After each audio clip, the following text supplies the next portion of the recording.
Hello student, today we will read the new topic एकता में बल। एक बार की बात है, किसी जंगल में एक बड़ा सा पेड़ था। उस पेड़ पर प्रतिदिन बहुत से पक्षी आकर विश्राम करते थे। एक दिन एक बहेली ने पक्षी पकड़ने की इच्छा से वहां चावल के दाने फैला दिए। वहां क्या किया उसने? चावल के दाने फैला दिए और उसके ऊपर जाल बिछा दिया। स्वयं एक पेड़ के पीछे छिपकर बैठ गया। स्वयं एक पेड़ के पीछे छिपकर बैठ गया। कुछ समय बाद उस पेड़ पर एक कबूतरों का झुंड आकर विश्राम करने लगा। तभी उनकी नजर चावल के दानों पर पड़ी। दाने देखकर उनकी भूख जाग उठी और वे दाने चुगने के लिए जाने लगे।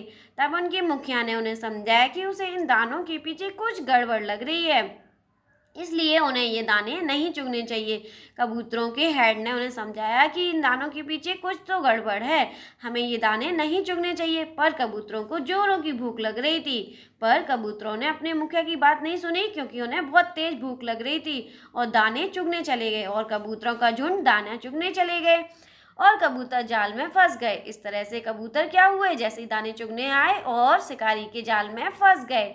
उन्हें अपने मुखिया की बात ना मानने पर लालच करने की सजा मिल गई थी। उन्हें अपने मुखिया की बात ना मानने और लालच करने की सजा मिल गई।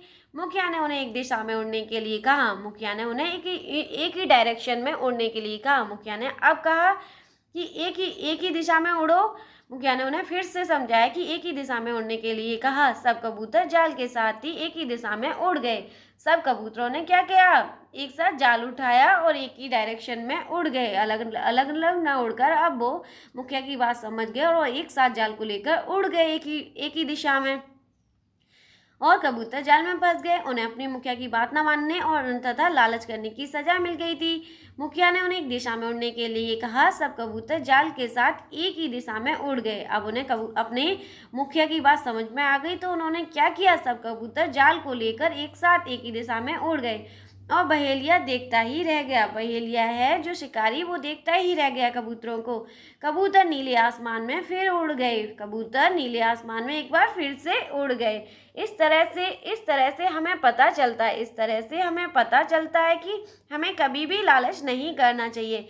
इस तरह हमें सीख मिलती है, हमें कभी भी लालच नहीं करना चाहिए, अन्यथा हम भी कबूतरों की तरह संकट में फंस सकते हैं। अन्यथा हम भी कबूतरों की तरह जाल में फंस सकते हैं, संकट में फंस सकते हैं। साथ ही हमें यह भी शिक्षा मिलती है कि एकता में ही शक्ति है। हमें यह भी शिक्षा मिलती है इस कहानी से कि एकता में ही शक्ति है। अगर हम मिलकर रहेंगे तो कोई काम आसानी से कर लेंगे। अगर हम अलग अलग रहेंगे तो हमें क्या होगा? जो हमारे दुश्मन है हमारा, वो हमें हानि पहुंचा सकता है, चोट पहुंचा सकता है और हम कबूतरों की तरह जाल में फंस सकते हैं। और अगर हम मिलकर रहेंगे तो हम कभी किसी के जाल में नहीं फंसेंगे। शिक्षा एकता में बहुत ताकत होती है। आज की कहानी से हमें ये शिक्षा मिलती है, सीखने को मिलता है कि एकता में बहुत ताकत होती है। Unity is strength. एक बार फिर से रीड करते हैं। एक बार की बात है, किसी जंगल में एक बड़ा सा पेड़ था। उस पेड़ पर क्या होता था? प्रतिदिन बहुत से पक्षी आकर विश्राम करते थे। एक दिन एक बहेलिये ने पक्षी पकड़ने की इच्छा से वहां चावल के दाने फैला दिए और उसके ऊपर जाल बिछा दिया और स्वयं एक पेड़ के पीछे छिपकर बैठ गया। कुछ समय बाद उस पेड़ पर एक कबूतरों का झुंड आकर विश्राम करने लगा। तभी उनकी नजर चावल की दानों पर पड़ी। दाने देखकर उनकी भूख जाग उठी और वे दाना चुगने के लिए जाने लगे। तब उनके मुखिया ने उन्हें समझाया कि उसे इन दानों के पीछे कुछ गड़बड़ लग रही है, इसलिए उन्हें ये दाने नहीं चुगने चाहिए। पर कबूतरों ने अपने मुखिया की बात नहीं सुनी और दाने चुगने चले गए। कबूतर जाल में फंस गए। उन्हें अपनी मुखिया की बात न मानने और लालच करने की सजा मिल गई। मुखिया ने उन्हें एक दिशा में उड़ने के लिए कहा। अब मुखिया ने उन्हें एक ही डायरेक्शन में एक ही दिशा में उड़ने के लिए कहा और एक साथ उड़ने के लिए कहा।